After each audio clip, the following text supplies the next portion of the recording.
एक नौकर जिस घर में काम करता था, उसी घर की मालकिन एक दिन उसे अपने कमरे में बुलाती है। फिर उसे अपने साथ संबंध बनाने के लिए कहती है। वह नौकर बार बार मना करता है, लेकिन उसे मालकिन संबंध बनाने के लिए मजबूर कर देती है। फिर जो होता है आगे विस्तार से हम आप लोगों को बताएंगे। नमस्कार, हम अजीत यादव उर्फ शेरा भाई। हमारे इस चैनल में आप सबका बहुत बहुत स्वागत है। अगर आप लोग हमारे इस चैनल को सब्सक्राइब नहीं किए हो तो चैनल को सब्सक्राइब करें, लाइक करें, कमेंट करें। अब कहानी विस्तार से। यह कहानी है राजस्थान के दिलदार नगर की। यहीं के रहने वाले श्याम सुंदर दास सेठ, जिनकी एक सोने की दुकान थी, अर्थात आभूषण की दुकान थी। श्याम सुंदर सेठ की पत्नी का नाम बसंती देवी था। बसंती देवी बड़ी खूबसूरत थी। बसंती देवी के दो बच्चे थे, दोनों बेटा थे। बड़े बेटे का नाम आर्यन था और छोटे बेटे का नाम अंकित था। बच्चे बड़े होनहार थे। सेठ श्याम सुंदर दास अपने दुकान पर व्यस्त रहते थे। दुकान उनकी बहुत अच्छी चलती थी, इसलिए श्याम सुंदर दास सेठ हमेशा उस दुकान पर व्यस्त रहा करते थे। सेठ श्याम सुंदर दास के दुकान के अलावा काफी अधिक खेती बाड़ी थी, जमीन जायदाद बहुत अधिक थी। घर पर 2-4 भैंस गाय हमेशा रहती थी। काफी लंबी चौड़ी गृहस्थी होने के कारण श्याम सुंदर दास की पत्नी अकेले ही गृहस्थी का काम करने में परेशान हो जाया करती थी। जब श्याम सुंदर दास दुकान पर चले जाते थे, बच्चे स्कूल चले जाते थे, तब घर का सारा काम बसंती देवी के कंधे पर आ जाता था। सारा काम बसंती देवी को करना पड़ता था। एक दिन काम करने से परेशान बसंती देवी श्याम सुंदर दास सेठ से कहती हैं, मुझसे अकेले घर का काम नहीं होगा, आप एक नौकर रख लीजिए। तब बसंती देवी की बात सुनकर श्याम सुंदर दास एक नौकर को पकड़ के लाता है। श्याम सुंदर दास एक नौकर को पकड़ करके लाते हैं और उसे 10,000 की नौकरी पर, 10,000 तनख्वाह देने पर अपने घर पर उसे रख लेते हैं। 10,000 तनख्वाह देने का वादा करके उसे अपने घर के काम काज के लिए रख लेते हैं। उस नौकर का नाम कांताराम होता है। वह नौकर गुड़गांव का रहने वाला होता है। अब कांताराम सेठ श्याम सुंदर दास के घर का काम करने लगता है। वह बड़ी ईमानदारी से काम करता है। जब सेठ जी अपनी दुकान पर चले जाते थे, तब वह पूरी जिम्मेदारी के साथ घर का काम करता था। सेठ जी के दोनों बच्चे कांताराम से बिल्कुल घुल मिल चुके थे। सेठ जी के दोनों बच्चे कांताराम से बहुत अधिक प्यार करते थे और कांताराम भी सेठ जी के दोनों बच्चों से बहुत अधिक प्यार करता था। तीनों में बहुत अच्छा लगाव हो गया था। इधर सेठ जी दिन भर दुकान पर काम करने के कारण थक जाते थे। शाम को घर पर जाते थे, खाना खाकर सो जाते थे। अपनी पत्नी बसंती देवी को ठीक से समय नहीं दे पाते थे। इस कारण बसंती देवी अंदर ही अंदर परेशान हुआ करती थी। श्याम सुंदर दास सेठ अपनी पत्नी बसंती देवी को ठीक से समय नहीं दे पाते थे। बसंती देवी परेशान हो जाया करती थी। एक दिन जब श्याम सुंदर दास अपने दुकान पर चले गए और बच्चे स्कूल चले गए, तभी बसंती देवी अपने नौकर कांताराम को अपने कमरे में बुलाती है। कांताराम बसंती देवी के कमरे में आ जाता है और कहता है, मालकिन क्या काम है, बताइए ना। तब बसंती देवी कांताराम को अपने पास बुलाकर बैठा लेती है और कांताराम के देह को सहलाने लगती है। कांताराम समझ जाता है कि मालकिन की नीयत ठीक नहीं है। कांताराम वहां से भागना चाहता है। इतने में बसंती देवी कांताराम का हाथ पकड़ लेती है और अपने साथ संबंध बनाने के लिए मजबूर कर देती है। कांताराम का हाथ पकड़ करके उसे विवश कर देती है अपने साथ संबंध बनाने के लिए और कहती है, हमारे पति हमें समय नहीं दे पाते हैं, आज तुम ही हमारी प्यास को बुझाओगे।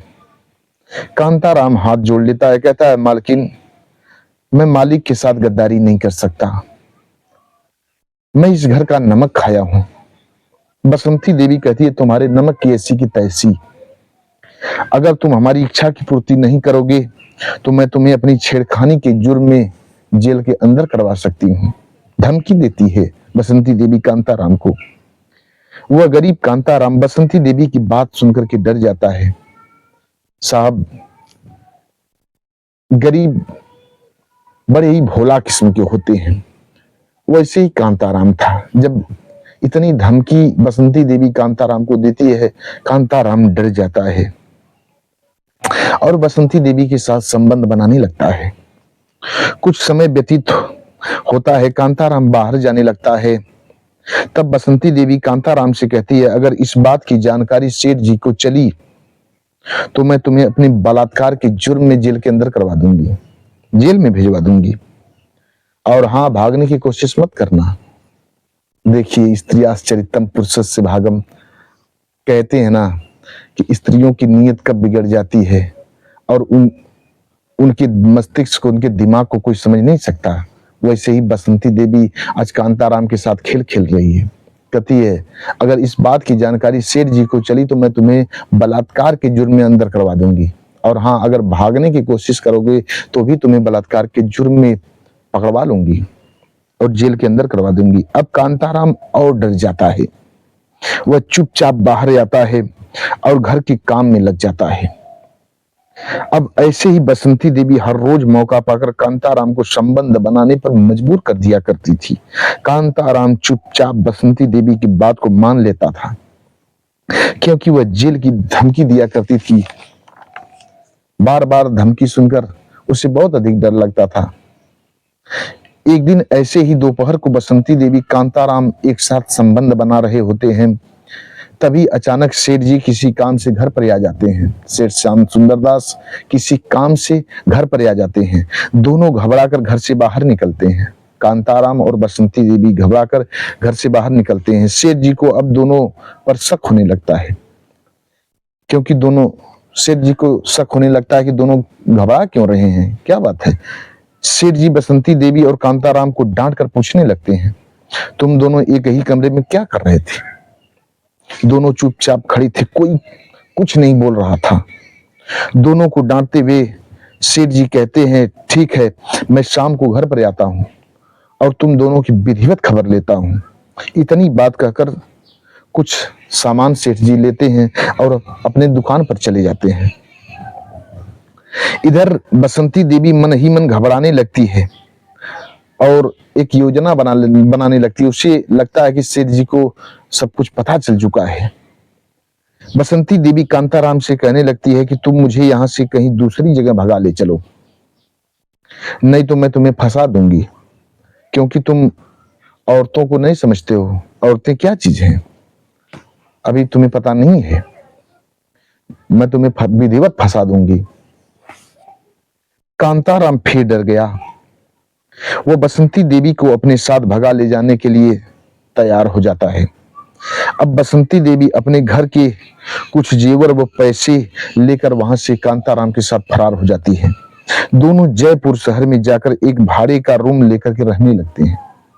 इधर शाम को दोनों बच्चे स्कूल से जब घर आते हैं और श्याम सुंदरदास सेठ अपने घर पर आते हैं,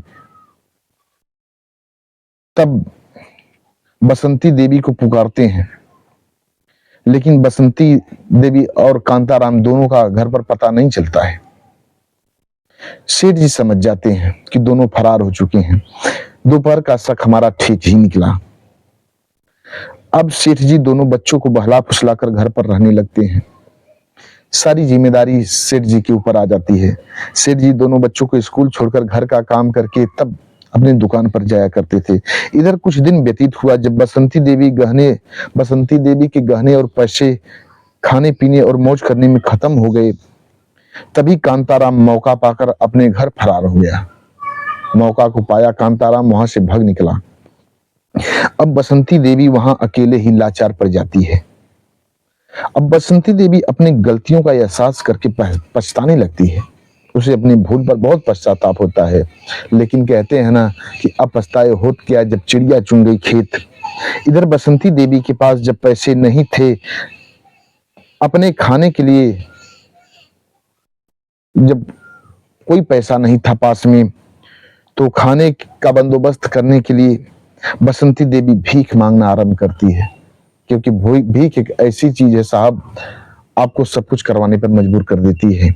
बसंती देवी भी वैसे थी, उसके पास पैसा नहीं था। अब उसे जब भूख लगती थी तो मजबूरन भीख मांगना पड़ता था। वह करीब करीब 10 साल तक भीख मांगती है। एक दिन वह भीख मांगते मांगते दिलदार नगर बाजार में आ जाती है, जहां सेठ जी की दुकान होती है। पुनः उसी इलाके में आ जाती है जहां सेठ जी की दुकान थी। और भीख मांगने लगती है। अचानक एक कार बड़ी तेजी से आ रही थी। बसंती देवी रोड पर भीख मांग रही थी। उसी कार से बसंती देवी का एक्सीडेंट हो जाता है। बसंती देवी वहीं गिर पड़ती है और 5 मिनट के अंदर अंदर तड़प करके इस दुनिया को छोड़ करके चल बसती है। वहां लोगों की भीड़ लग जाती है देखने के लिए कौन स्त्री है, जरा चल करके देखें किसका एक्सीडेंट हुआ है। बाजार के लोग वहां इकट्ठा हो जाते हैं। सेठ जी भी वहां आ जाते हैं। अपनी दुकान को छोड़ करके सेठ जी बसंती देवी को देखने के लिए चले आते हैं। उन्हें क्या पता था कि ये बसंती देवी हमारी पत्नी है। लोग, बसंती देवी पलट चुकी थी, मुंह नीचे था और पीठ ऊपर। बाजार के लोग बसंती देवी को पलट करके देखते हैं। खून से लथपथ सना हुआ था चेहरा। लोग मुंह को जब पोंछते हैं, सेठ जी बसंती देवी को देखते हैं, पहचान जाते हैं। सेठ जी फूट फूट करके बसंती देवी की लाश पर गिर करके रोने लगते हैं। बसंती देवी को उठा करके अपने घर पर ले जाते हैं। बसंती देवी का दर्शन अपने बच्चों से कराते हैं। बच्चे बसंती देवी का दर्शन करते हैं, अपनी मां का दर्शन करते हैं। सेठ जी बसंती देवी को उठा करके श्मशान घाट पर ले जाते हैं। गांव घर की मदद को पा करके सेठ जी श्मशान घाट पर बसंती देवी को ले जाते हैं और उसकी वहीं अंत्येष्टि संस्कार करते हैं। 13 दिन बाद त्रयोदशी संस्कार करने के बाद सेठ जी पुनः अपने घर पे रहने लगते हैं। लेकिन बार बार सेठ जी बसंती देवी को याद करके बहुत रोते हैं। कहते हैं अगर बसंती देवी तूने ऐसा नहीं किया होता तो आज तेरे साथ ऐसी घटना नहीं घटी होती। ये तुम्हारी गलतियों का नतीजा है। सही किसी ने कहा है साहब, बुरे काम का बुरा नतीजा ना मानो तो कर देखो। जिसने जिसने किया है यारो उसका उसका घर देखो। जो गलत करता है उसके साथ गलत हो ही जाता है। भगवान के घर में देर है अंधेर नहीं है। बसंती देवी आज इस दुनिया में नहीं है। सेठ जी अपने दोनों बच्चों का पालन करते हैं। बस आज की कहानी इतने तक। मिलते हैं अगले एपिसोड में। लेकिन अब आप लोगों से एक जरूरी बात कहनी है। आप लोगों से निवेदन है हाथ जोड़ के कि आप लोग हमारे इस चैनल को लाइक करें, सब्सक्राइब करें। हाँ, सब्सक्राइब करने के बाद आप लोग कमेंट बॉक्स में अपना नाम लिखिए। अगले वीडियो में हम आप लोगों का नाम जरूर लेंगे। मिलते हैं नेक्स्ट वीडियो में, तब तक के लिए नमस्कार।